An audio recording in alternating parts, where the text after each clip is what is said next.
میں جہاں کھڑا ہوں یہ فیڈرل بیریا ہے 90 کا علاقہ ہے اور ظاہر ہے یہاں پر اثر رسوخ الطاف صاحب کا بھی رہا ہے اور ہے ابھی بھی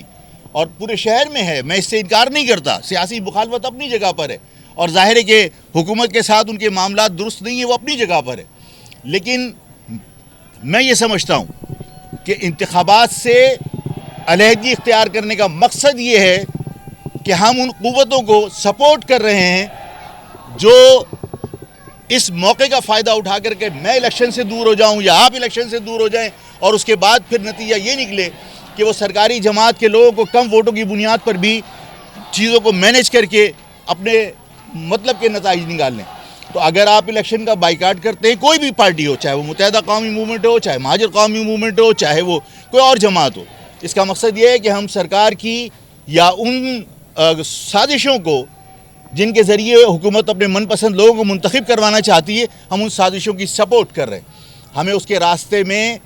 عوام کی طاقت سے رکاوٹیں کھڑی کرنی چاہیے, ان فیصلوں کو روکنے کی کوشش کرنی چاہیے. اور میں عوام سے بھی اپیل کرتا ہوں کہ میں کبھی بھی کسی بھی جماعت کے قائد اور عوام کے درمیان اگر کوئی محبت کا رشتہ ہے تو اس میں میں کبھی بھی آڑے نہیں آؤں گا, چاہے وہ جماعت اسلامی کے سراج الحق اور جماعت اسلامی کے کارکنان کا ہو, چاہے وہ الطاف حسین اور الطاف حسین کے کارکنان کا ہو, چاہے وہ بلاول بھٹو اور پیپلز پارٹی کے کارکنان کا ہو. وہ ان کا حق ہے. لیکن اگر انتخاب سے اپنے آپ کو علیحدہ کر لے کوئی لیڈرشپ تو پھر اس کے بعد عوام کو سوچنا پڑے گا, عوام کو فیصلہ کرنا پڑے گا, خصوصاً مہاجر عوام کو, کہ کیا ان حالات کے اندر اگر انتخابی عمل سے دور رہا جائے تو کیا یہ ان سازشی عناصر کی سپورٹ نہیں ہوگی جو اپنے من پسند افراد کو کم ووٹ کی بنیاد پر یا کم ووٹ ہونے کی وجہ سے چیزوں کو مینیج کر کے اپنے لوگوں کو منتخب کرنا چاہتے ہیں اور ان لوگوں کو یہاں پر مسلط کرنا چاہتے ہیں اس مہاجر عوام کے اوپر جنہوں نے مہاجر سیاست کو گالی کہا تھا اور جنہوں نے مہاجر سیاست کے تابوت میں آخری کیل ٹھوکنے کے دعوے کیے تھے. تو میں یہ سمجھتا ہوں کہ ایسے موقع کے اوپر اگر ان کا قائد الیکشن لڑ رہا ہے تو میں اس کی محبت میں آڑے نہیں آؤں گا, اور اگر اس کو وہ انتخاب میں ووٹ ڈالتے ہیں تو ان کا حق ہے. لیکن اگر انتخابی عمل سے اپنے آپ کو وہ شخص دور کر لیتا ہے تو مہاجر عوام کو گھر بیٹھنے کی بجائے پھر انہیں اپنے ووٹ کا استعمال کرنا پڑے گا ان قوتوں کے خلاف, ان طاقتوں کے خلاف, ان نمائندوں کے خلاف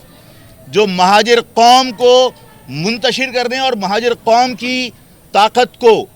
تقسیم کرنے کے در پہ ہیں, اور وہ ان افراد کو سپورٹ کر رہے ہیں جنہوں نے مہاجر سیاست کو دفن کرنے کے دعوے کیے تھے اور وعدے کیے. ان وعدوں کی بنیاد پر ان کو سپورٹ کی جا رہی ہے. تو اس وقت گھر بیٹھنے کا وقت نہیں ہے. مجھے معلوم ہے کہ ان حالات میں الیکشن لڑنا آسان نہیں ہے. ظاہر ہے جو قوتیں یہ ایسے افراد کو سپورٹ کر رہی ہیں وہ بہت طاقتور ہیں, اور ظاہر ہے کہ میں ریاست کی مشینری کا مقابلہ میں کیا کوئی نہیں کر سکتا, لیکن ہمیں حق کے لیے جو جدوجہد ہے وہ کسی طاقت سے مروب ہو کے ختم نہیں کر سکتے. ہم اس مہاجر قوم کے حقوق کی جدوجہد, اس مہاجر نظریے کو بچانے کی جدوجہد اور اس مہاجر قوم کو منظم اور متحد کرنے کی جدوجہد ہر قیمت پر جاری رکھیں گے, چاہے اس کے لیے ہمیں کوئی بھی قیمت ادا کرنی پڑے.